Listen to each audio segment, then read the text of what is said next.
Hello everyone and welcome to our video. In today's presentation, we will be talking about the graphic processing units in gaming and film production, more specifically, NVIDIA. So NVIDIA was founded in 1993. It is the forefront of innovation, consistent by pushing boundaries of what's possible in computer graphics. NVIDIA's early success came with the introduction of the GeForce 256, the world's first graphics processor unit with a hardware-based transform and lighting (TNL) engine. This breakthrough technology enabled real-time 3D graphics, paving the way for more immersive and realistic gaming experiences. NVIDIA's impact extended beyond the gaming realm, as its GPUs became the cornerstone of visual effects in the film industry.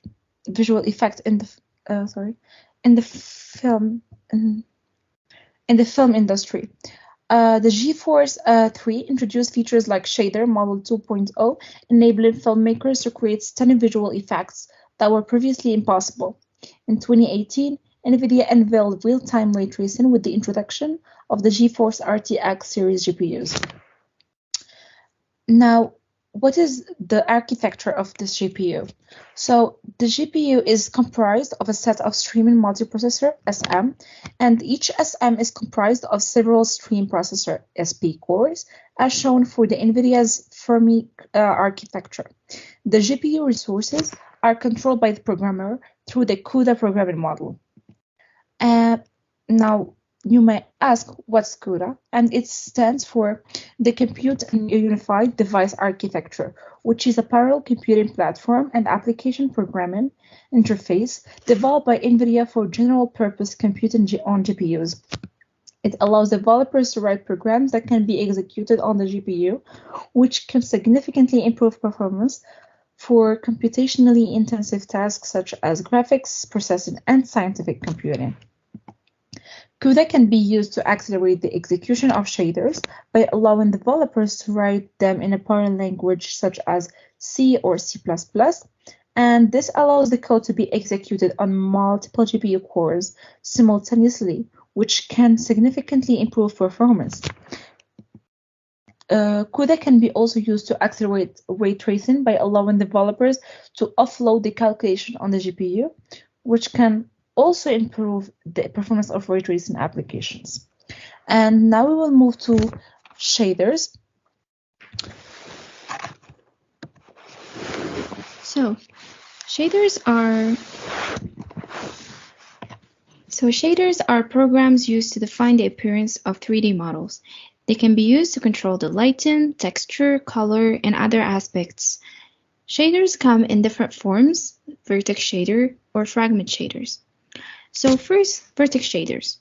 They are responsible for defining the position, color, and other properties of each point in a 3D model.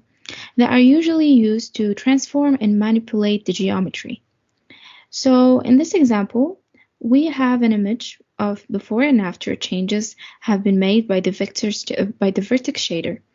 It's not the most attractive of examples, but it does demonstrate what can be achieved simply through the use of shaders. Both images are exactly the same 3D model, but the second image has a shader applied which has modified the position of the vertices in the rendering process. So now to the fragment shader. Fragment shaders are responsible for defining the color of each pixel in a 3D model. They are usually used to control the lighting and the texture. So one of the most popular uses for pixel shaders is using bump maps or normal maps to affect how the geometry looks when it's reacting to light. This makes the models look much more detailed without the need for very high polygon counts. So here's an example of the effect of adding a normal map can have. Both of the models in this image have identical polygon counts, but the one on the right has a normal map applied. So the pixel shader takes the data provided by the normal map and uses this to adjust the color of the pixels depending on how they should react to the light that is being applied. So now we're going to move to how shaders are executed by the GPU. So Shaders are invoked by the program running on the CPU and are sent to the GPU to be executed. So, as you know, the main difference between the CPU and the GPU is that the GPU is designed to execute dozens of small operations in parallel and can be quite similar to dozens of small processors, and each one is also split into different cores that will be executed in parallel. So as you can see in this diagram, it shows an overview of the architecture of a RTX 2060. So every green block being a small processor, namely SM or stream and multiprocessor. So in each of these processors are stored cores. Each of these cores are meant to handle operations of a given type, for example, integer, floating point, etc. So execution is then orchestrated by the processor for a group of elements, pixels or vertices, so dependent on the type of the computations. So here, as you can see, we have a figure that shows the amount of cores available in the NVIDIA RTX 2060 and the GTX 1660. So when executing a shader, the computation is split by element. Every element can be either one vertex during the vertex shader or one pixel drawn on screen during the pixel shader. However, as every processor is able to handle a fixed amount of elements at a time, these are grouped when sent to the GPU. The processor is then assigned to compute all these elements at a time, even if the group is not really fully populated. So here, when we want to render an object, the engine passes by different steps in order to configure the rendering and display it on screen, or store it in one or multiple render targets to be used later. So it goes through the draw call, which is, let's say we want to render an object.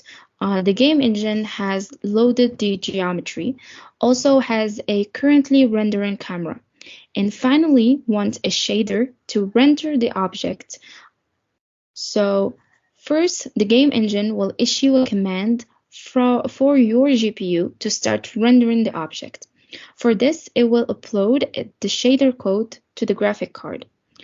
We also have to configure the shader by setting all its common parameters, transformation, matrices, textures, and colors, etc. These parameters are called uniform parameters.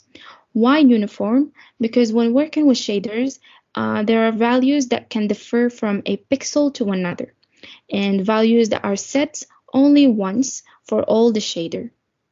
So then, along with the shader, we also upload the 3D model to the graphic card. So at this stage, the only geometry we know is the object as it was exported, not the objects in the scene.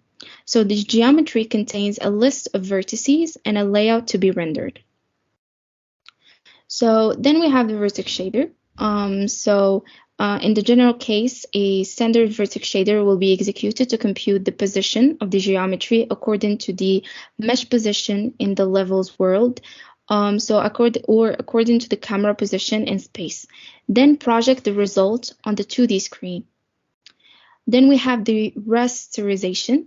So it's when all the vertices of the geometry have been processed by the vertex shader, and the GPU enters the phase of called rasterization phase. So at this time, the graphic card will try to determine all the pixels that will have to be drawn on screen by removing the unnecessary ones. So this removal operation is called culling. Then we have the pixel fragment shader.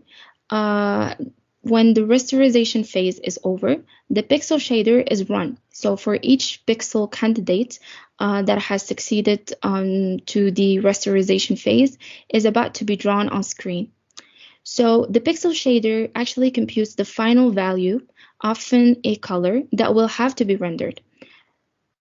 So the output of a pixel shader is, as I said, a color value. And in some cases, one pixel shader can output multiple values. This value are output to the initially set render target. So now we're going to move to ray tracing.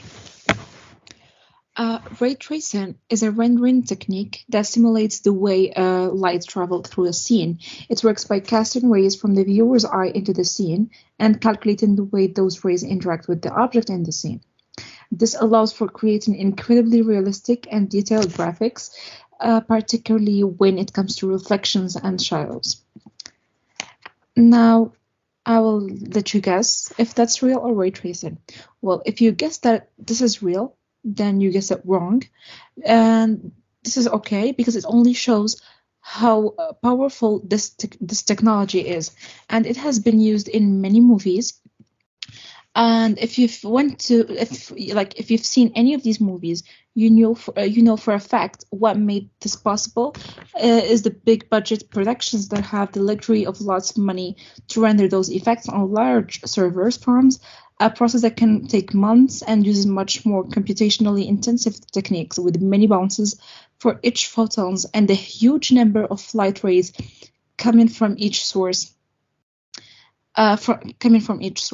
However, that changed this year since the RTX 30 series GPUs support of real-time ray tracing and DLSS, deep learning super sampling, holds immense potential for the GTA 6.